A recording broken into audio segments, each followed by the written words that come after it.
While growing up, everyone has heroes. Someone that they see on TV or the movies, or just someone that they look up to.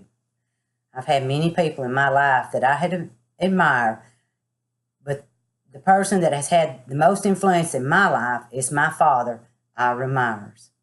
My father's family moved from Tennessee to Alabama to buy a farm and raise cotton. After that, my grandfather became disabled.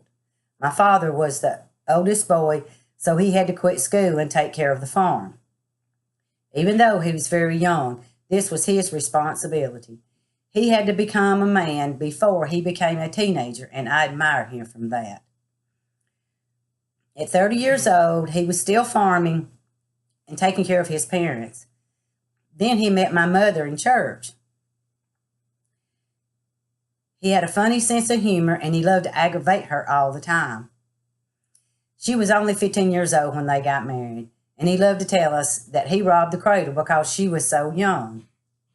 He also loved to tell us that he told her that they needed to have boys first to help him on the farm, and she could have her girls later to help her. Believe it or not, that's exactly what happened. They had 3 boys first, and then they had 3 girls.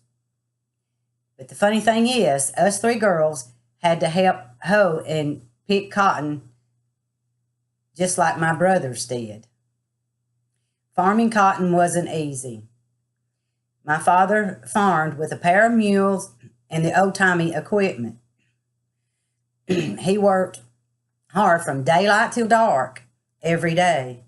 My brothers would help him plow and cut the ground and get it ready for planting, but not until after they came home from school. His dream was for all of his kids to get a good education, so he never asked us to stay home from school and help him on the farm. One of my most favorite memories was walking in his footsteps behind him while plowing those humongous mules.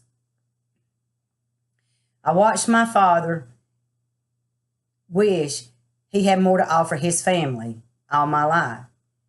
He didn't have an education. He wasn't rich.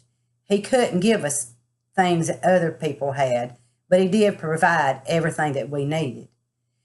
He couldn't teach us how to read or write, but the lessons he taught us are what made us who we are today. He always told us, tell the truth, even if it hurt.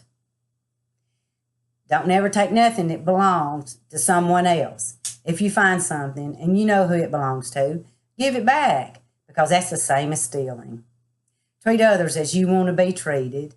Give when you can, and family comes first. He also would tell us, you'll be more proud of the things that you didn't do than the things you did do. That was something I couldn't understand until after I got grown. And what that meant was, it's better to do nothing than to do something bad.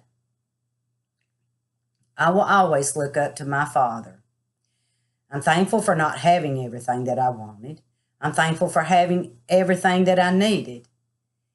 He was tough but gentle and a funny storyteller. And I truly had a rich life because of the wonderful man he was.